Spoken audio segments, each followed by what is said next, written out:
Hello students.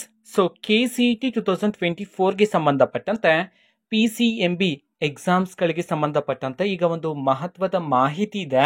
ಅದರ ಬಗ್ಗೆ ಈ ವಿಡಿಯೋದಲ್ಲಿ ಡೀಟೇಲ್ ಆಗಿ ಡಿಸ್ಕಸ್ ಮಾಡ್ತಾ ಹೋಗೋಣ. ಸೊ ವಿಡಿಯೋವನ್ನ ಸ್ಟಾರ್ಟ್ ಮಾಡ್ತೀನಿ. ಅದಕ್ಕಿಂತ ಮೊದಲು ಲೈಕ್ ಮಾಡಿ ಮತ್ತೆ ತಪ್ಪದೆ ಸಬ್ಸ್ಕ್ರೈಬ್ ಮಾಡ್ಕೊಳ್ಳಿ. ಸೊ ಈಗ ನಾವು ಇನ್ಫಾರ್ಮೇಶನ್ ಅನ್ನ ತಿಳ್ಕೊಂತಾ ಹೋಗೋಣ. ಸೊ KCET 2024 ಅಲ್ಲಿ ಎಕ್ಸಾಮ್ ಬರ್ದಿರ್ತಕ್ಕಂಥ ವಿದ್ಯಾರ್ಥಿಗಳಿಗೆ ಈಗ ಒಂದು ಮಹತ್ವದ ಮಾಹಿತಿ ಇದೆ. ಅದ್ರ ಬಗ್ಗೆ ಎಕ್ಸ್ಪ್ಲೇನ್ ಮಾಡ್ತಾ ಹೋಗ್ತೀನಿ ನೋಡಿ. ಸೊ ಈಗ PCMB 4 ಸಬ್ಜೆಕ್ಟ್ಸ್ ಗಳ ಎಕ್ಸಾಮ್ಸ್ ಗಳು ಈಗಾಗಲೇ ಕಂಪ್ಲೀಟ್ ಆಗಿದೆ. ಓಕೆನಾ. ಸೊ ವಿದ್ಯಾರ್ಥಿಗಳಿಗೆ ಔಟ್ ಆಫ್ ಸಿಲೆಬಸ್ ಇಂದ ಪ್ರಶ್ನೆಗಳನ್ನ KCET ಎಕ್ಸಾಮ್ ಅಲ್ಲಿ ಕೇಳಿರ್ತಕ್ಕಂಥದ್ದು. ಓಕೆನಾ. 10+ ಕ್ವಶನ್ಸ್ ಗಳನ್ನ ಕೇಳಲಾಗಿದೆ ಅಂತ ಹೇಳಿ ಈಗ ಇನ್ಫಾರ್ಮೇಶನ್ ಬಂದಿರತಕ್ಕಂಥದ್ದು.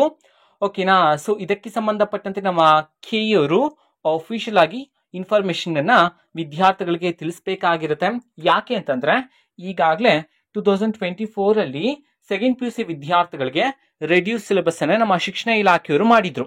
ಓಕೆನಾ. ಸೊ ಅದೇ ಸಿಲೆಬಸ್ ಅನ್ನ KCET ಎಕ್ಸಾಮ್ಗೆ ಎಲ್ಲಾ ವಿದ್ಯಾರ್ಥಿಗಳು ಸಹ ಪ್ರಿಪೇರ್ ಆಗಿದ್ರಿ. ಸೊ ಈಗ ರೆಡ್ಯೂಸ್ ಆಗಿದೆ ನೋಡಿ. ಆ ಸಿಲೆಬಸ್ ಇಂದನೂ ಸಹ ನಿಮ್ಗೆ ಪ್ರಶ್ನೆಗಳನ್ನ KCET ಎಕ್ಸಾಮ್ ಅಲ್ಲಿ ಕೇಳಿರ್ತಕ್ಕಂಥದ್ದು. ಓಕೆನಾ. ಸೊ ಇದಕ್ಕೆ ಸಂಬಂಧಪಟ್ಟಂತೆ ವಿದ್ಯಾರ್ಥಿಗಳಿಗೆ ಈ ಬಾರಿ ಗ್ರೇಸ್ ಮಾರ್ಕ್ಸ್ ಕೊಡ್ತಾರ, ಇದಕ್ಕೆ ಸಂಬಂಧಪಟ್ಟಂತೆ ಕ್ಲಾರಿಫಿಕೇಶನ್ ಅನ್ನ ನಮ್ಮ KEಯವರೇ ಕೊಡ್ಬೇಕಾಗಿರುತ್ತೆ. ಸೊ ಅದು ಯಾವಾಗ ನಿಮ್ಗೆ ಕ್ಲಾರಿಟಿಯಾಗಿ ಗೊತ್ತಾಗತ್ತೆ ಅಂತಂದ್ರೆ ಈಗ KCET ಎಕ್ಸಾಮ್ಸ್ಗಳು ಇವತ್ತಿಗೆ ಕಂಪ್ಲೀಟ್ ಆಗಿದೆ. PCMB ಓಕೆನಾ. ಇನ್ನೇನು ಕನ್ನಡ ಲ್ಯಾಂಗ್ವೇಜ್ ಎಕ್ಸಾಮ್ ಇದೆ. ಗಡಿನಾಡು ಮತ್ತೆ ಹೊರನಾಡು ವಿದ್ಯಾರ್ಥಿಗಳಿಗೆ ಎಕ್ಸಾಮ್ ಇರ್ತಕ್ಕಂಥದ್ದು. ಓಕೆನಾ. ಸೊ ಈಗ PCMB 4 ಸಬ್ಜೆಕ್ಟ್ಸ್ ಗಳಿಗೆ ಸಂಬಂಧಪಟ್ಟಂತೆ ನಮ್ಮ KEಯವರು ಕೀ ಆನ್ಸರ್ಸ್ ಅನ್ನ ರಿಲೀಸ್ ಮಾಡ್ತಾರೆ. ರಿಲೀಸ್ ಮಾಡಿದಾಗ ಅಲ್ಲಿ ಯಾವ್ದಾದ್ರು ಪ್ರಶ್ನೆ ಔಟ್ ಆಫ್ ಸಿಲೆಬಸ್ ಇಂದ ಬಂದಿದ್ರೆ ಆ ಒಂದು ಪ್ರಶ್ನೆಯ ಆಪ್ಷನ್ ಪಕ್ಕದಲ್ಲಿ G ಅಂತ ಕೊಟ್ಟಿರ್ತಾರೆ. ಮೀನ್ಸ್ ಗ್ರೇಸ್ ಮಾರ್ಕ್ಸ್ ಇದೆ ಅಂತ ಹೇಳಿ ಆ ಪ್ರಶ್ನೆಗೆ. ನಿಮ್ಗೆ ಯಾವಾಗ ಗ್ರೇಸ್ ಮಾರ್ಕ್ಸ್ ನ ಮಾರ್ಕ್ಸ್ ಸಿಗುತ್ತೆ ಅಂತಂದ್ರೆ ನೀವು ಆ ಪ್ರಶ್ನೆನ KCET ಎಕ್ಸಾಮ್ ಅಲ್ಲಿ ಅಂತಂದ್ರೆ OMR ಶೀಟ್ ಅಲ್ಲಿ ನೀವು ಆ ಒಂದು ಪ್ರಶ್ನೆನ ಅಟೆಂಡ್ ಮಾಡಿರ್ಬೇಕಾಗಿರತ್ತ. ಓಕೆನಾ. ಸೊ ಇದೆಲ್ಲ ಯಾವಾಗ ಆಗುತ್ತೆ ಗೊತ್ತಾ? ನಮ್ಮ KEಯವರು ಗ್ರೇಸ್ ಮಾರ್ಕ್ಸ್ ಅನ್ನ ಕೊಡ್ತೀವಿ ಅಂತ ಹೇಳಿ ಈಗ ಕೀ ಆನ್ಸರ್ಸ್ ಬಿಡ್ತಾರೆ ನೋಡಿ, ಅವಾಗ ಅನೌನ್ಸ್ ಮಾಡಿದ್ರೆ ಸೊ ನಿಮ್ಗೆ ಸಿಗುತ್ತೆ. ಅದು ಯಾವಾಗ ಅನೌನ್ಸ್ ಮಾಡಿದ ನಂತರ ನೀವು ಸಹ KCET ಎಕ್ಸಾಮ್ ಅಲ್ಲಿ ಆ ಒಂದು ಪ್ರಶ್ನೆನ ಅಟೆಂಡ್ ಮಾಡಿರ್ಬೇಕಾಗಿರುತ್ತೆ. ಓಕೆನಾ. ಸೊ ತುಂಬಾ ವಿದ್ಯಾರ್ಥಿಗಳು ಬಿಟ್ಬಿಟ್ಟು ಬಂದ್ಬಿಡ್ತಿರ್ತಾರೆ ಪ್ರಶ್ನೆಗಳನ್ನ. ಸೊ ಆ ರೀತಿ ಮಾಡಬಾರ್ದು. ಓಕೆನಾ. ನಿಮ್ಗೆ ಆನ್ಸರ್ ಗೊತ್ತಿಲ್ಲ ಅಂದ್ರೂ ಸಹ ನೀವೇನ್ ಮಾಡ್ಬೇಕು, ಅದನ್ನ ಅಟೆಂಡ್ ಮಾಡ್ಬೇಕು. ಯಾಕೆಂತಂದ್ರೆ KCET ಎಕ್ಸಾಮ್ ಅಲ್ಲಿ ಯಾವುದೇ ರೀತಿ ನೆಗೆಟಿವ್ ಮಾರ್ಕಿಂಗ್ ಇರೋದಿಲ್ಲ. ಓಕೆನಾ. ಸೊ ವಿದ್ಯಾರ್ಥಿಗಳು ಆದಷ್ಟು ಚೆನ್ನಾಗಿ ಮಾಡಿದೀರಾ ಅನ್ಕೊಂಡಿದೀನಿ. ಓಕೆನಾ. ಸೊ ಟೆನ್ಷನ್ ಮಾಡ್ಕೋಬೇಡಿ. ಎಲ್ಲಾ ವಿದ್ಯಾರ್ಥಿಗಳಿಗೂ ಸಹ ಟಫ್ ಆಗಿರುತ್ತೆ. ಓಕೆನಾ. ಸೊ ನಿಮ್ಗೆ ಮಾತ್ರ ಆಗಿರೋದಿಲ್ಲ, ಎಲ್ಲಾ ವಿದ್ಯಾರ್ಥಿಗಳಿಗೂ ಆಗಿದೆ. ಏಕೆಂತಂದ್ರೆ ಎಲ್ಲರೂ ಸಹ ರೆಡ್ಯೂಸ್ ಸಿಲೆಬಸ್ ಅನ್ನ ಮಾತ್ರ ಓದಿರೋದು KCET ಎಕ್ಸಾಮ್ಗೂ ಅಷ್ಟೇ. ಓಕೆನಾ.